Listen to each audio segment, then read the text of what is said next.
Vamos a hablar de un par de cosas matemáticas que vamos a usar en lo que sigue. Primero que nada, eh, vamos a hablar de los campos vectoriales, ¿no? Entonces, no es más que una función, en nuestro caso que va a depender del espacio y del tiempo, pero pues, podríamos hablar de variables.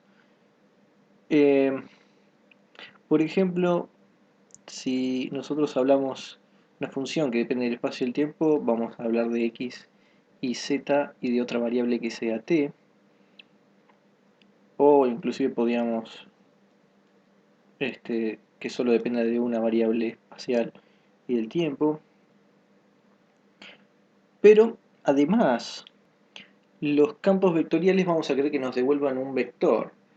Si esto fuera la temperatura, eso no va a ser un vector porque la temperatura es un número. ¿Cuántos grados hace? No sé. 20 grados es un número. Eso es un campo escalar. Pero si hablamos de campos vectoriales, vamos a necesitar algo que nos devuelva un vector para cada valor de x y zt en este caso. Entonces, eh, para pensar en campos vectoriales, podemos pensar en la velocidad del viento local, ¿no? En un punto. Eso tiene magnitud, dirección, podemos ponerlo en componentes, ¿no? Podemos escribir el campo vectorial como b de xt. A su vez podemos tener un bi, que depende de cada una de las componentes. Entonces, esto se puede usar también para campos magnéticos, campos eléctricos, etcétera. Y como estos campos van a variar en el espacio, podemos construir nuevos campos derivando o haciéndole operaciones a los campos originales. Por ejemplo, lo básico sería aplicar la derivada en x, la derivada en y, la derivada en z. Entonces, cada una de estas puede ser considerado como otro campo vectorial. Acá tenemos un vector. Entonces, cada uno puede ser la componente del campo vectorial. Puede ser, por ejemplo, si esto fuera la temperatura, esto puede ser el gradiente de la temperatura. Entonces, si la temperatura aumenta, por ejemplo, de norte a sur, entonces el gradiente va a apuntar hacia el sur. Eso es lo que va a indicar esto. Bueno, entonces vamos a ver un par de cosas más desde el punto de vista matemático para usar también. Entonces, lo que vamos a hacer es inventar un vector falso, que en realidad lo que va a hacer es, eh, lo vamos a tomar como un vector, pero en realidad es un operador. Vamos a llamarlo por ahora nabla. Entonces, podemos pensar que este vector nabla puede tener sus componentes, delta x, delta y delta z. Estas componentes como si fuera un vector. ¿Cuál vector? Este. Pero como yo digo que es un operador, cada componente lo que va a hacer es ser la derivar en cada una de las distintas variables. D de x, D de y, D de z. Bien, entonces lo podemos ver como un vector, pero en realidad hay que pensar que estos son operaciones. En ese sentido es lo que vamos a llamar operador. Va a estar operando sobre algo que todavía no dije, pero de forma vectorial, como lo estamos describiendo acá. Por ejemplo, este operador podría actuar sobre t. Si el operador actúa sobre t, podemos inclusive expresarlo en forma de sus componentes.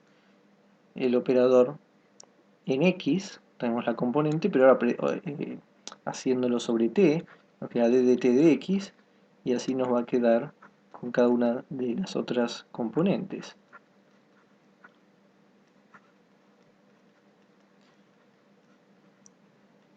En ese sentido es a lo que nos referimos, pero va a ser útil también para otras cosas además de esto. De esta forma entonces logramos el gradiente de cualquier, no tiene que ser porque la temperatura puede ser de cualquier cosa, cualquier, digamos, campo vectorial. Eh, Inclusive campo escalar, porque yo también estoy hablando de la temperatura, pero siempre con la misma, digamos, representación, lo que había dicho, que si bien la temperatura más baja en el sur y más alta en el norte, entonces si aumentaba de sur a norte, entonces el gradiente era un vector que apuntaba en esa dirección. Bueno, entonces en el caso de los campos escalares podemos hacer esta operación. En el caso de campos vectoriales vamos a tener que considerar algo más general que esto, pero va hacia la misma dirección.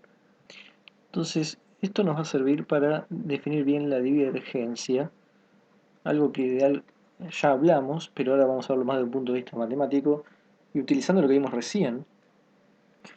La divergencia la podemos definir recordando lo que significa hacer el producto interno o el producto escalar entre dos vectores. Si este vector tiene componentes bx, by, bz y este otro vector tiene componentes ax, a y az, entonces recordemos que el producto escalar de b y a va a ser multiplicar bx con ax más by por ahí más bz por az. Que esto es un número, es un escalar, producto escalar viene de ahí. Pero entonces lo que vamos a hacer ahora es suponer que A es un campo vectorial, un AX, y ahora vamos a cambiar nuestro vector B por el operador que estuvimos usando y hacer producto escalar. Entonces acá viene la definición de falso vector, donde teníamos que eran las derivadas. Es el operador que está operando sobre A. Eso va a hacer entonces que tengamos d de x con la componente a de x. Vamos a poner así, porque como es un campo vectorial va a tener la componente ax, la derivo en x, ¿no? Entonces es como que estoy multiplicando o sea, no estoy multiplicando, pero para la analogía con esto, es como que se está multiplicando la x con el operador, pero bueno, al final lo único que estoy haciendo es operando sobre ax, y operar es hacer la derivada en ax, y lo mismo para las otras variables, porque eso es lo que teníamos con el producto escalar. Bien, esto que tenemos acá es entonces la divergencia. La divergencia de A. Bueno, esta es la definición general. Algo parecido podemos definir con el producto vectorial en vez de con el producto escalar. Entonces, recordemos que si tenemos dos vectores, vector A, vector B y vector A, como habíamos dicho antes, con las componentes x, y, bz y ax, y, az, entonces las componentes del producto vectorial que nos devuelve un vector va a ser, primero la componente x va a ser bi por az menos bz a y, la componente y va a ser igual a bz a x menos bx a z, y la componente z va a ser bx a y menos bi a z. Inclusive podemos escribirlo de una forma más general usando el símbolo de Levi-Civita, usando dos sumatorias, la sumatoria en K, la sumatoria en J de epsilon y JK, BJ AK. Acá eso es para la componente I.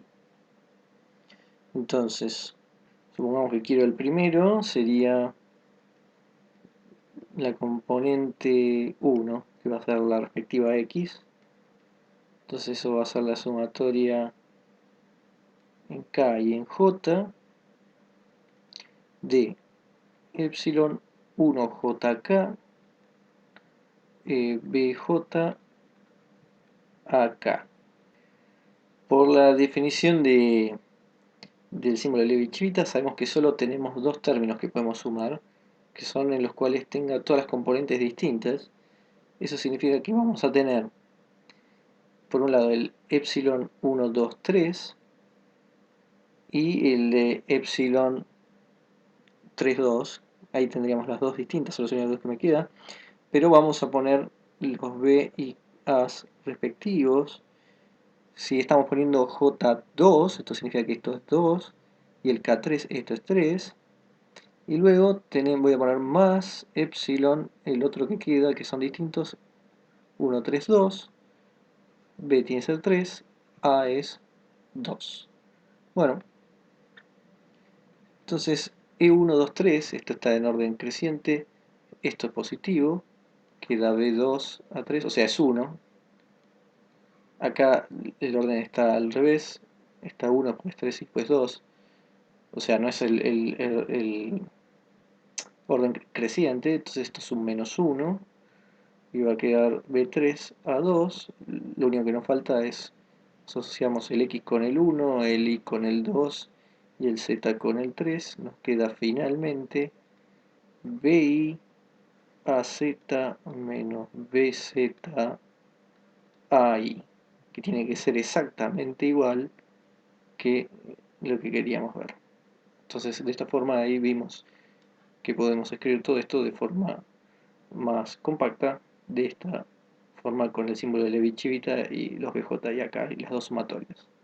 Bueno, siguiendo con lo que con lo que hicimos con la divergencia, vamos a hacer lo mismo con esto que tenemos acá y reemplazar B por otra vez el operador nabla.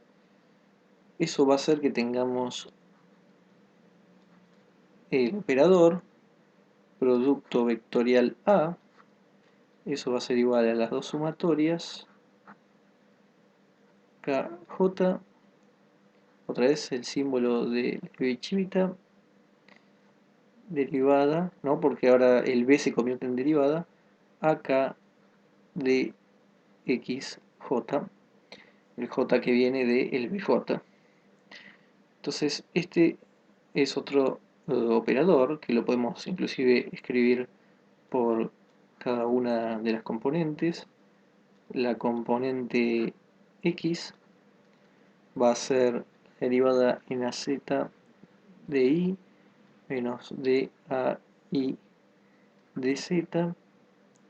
Luego tendremos también la componente Y, que va a ser DAX de Z menos DAZ de X. Y luego la última que nos queda es la de Z, que es igual a DAI de X menos DAX de Y. Este operador nuevo que hicimos con el nabla y el producto vectorial tiene un nombre, se llama el rotor, o por lo menos es uno de los nombres que tiene. Creo que también se le llama el rotacional de un campo vectorial. El rotor va a tener que ver con la rotación del campo, pero en particular en cada punto infinitesimalmente cómo está rotando. Eso vamos a pensarlo de cierta forma, que va a ser útil a campo eléctrico y magnético. Algunas cosas que se pueden probar es que la divergencia del rotor, y eso simplemente poner las definiciones, eso da cero. Inclusive hay un teorema más fuerte que dice que un campo tiene divergencia cero si solo si es el rotor de otro campo. Eso ya es más difícil de demostrar. Y otro teorema es que si tenemos un campo vectorial que está definido como gradiente de un vector escalar, un campo escalar, eso que estoy diciendo, supongamos que X es igual al gradiente de un Bx y justo Bx es escalar. Por ejemplo, la temperatura nos da el gradiente y eso era un campo escalar, un campo vectorial, perdón. Entonces, lo que podemos ver es que el rotor de E es cero, es decir, el rotor de E es lo mismo que poner esto, el rotor del gradiente de B es cero. Eso es otra cosa también que se puede demostrar.